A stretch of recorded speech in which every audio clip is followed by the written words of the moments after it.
Al-Quran dibaca, hafalan dijiwai, hadis dan fikih kita pelajari.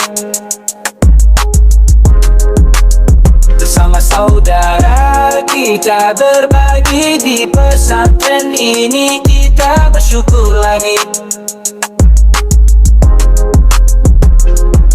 Anak pesantren penuh semangat menuntut ilmu, tak pernah lelah. Bersama guru kita bergandeng tangan.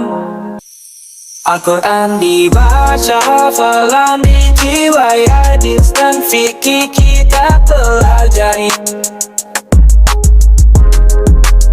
Bersama saudara kita berbagi di pesantren ini, kita bersyukur lagi. Anak pesantren penuh semangat menuntut ilmu, tak pernah lelah. Bersama guru kita bergandeng tangan. Anak pesantren, After myself back.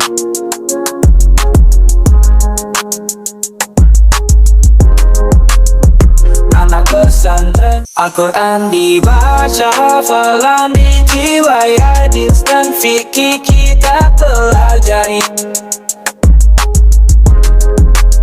Bersama saudara kita berbagi di pesantren ini, kita bersyukur lagi.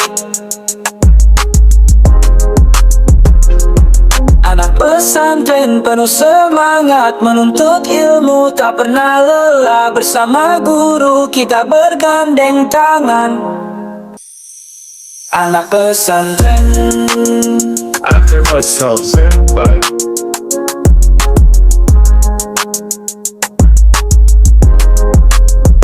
anak pesantren.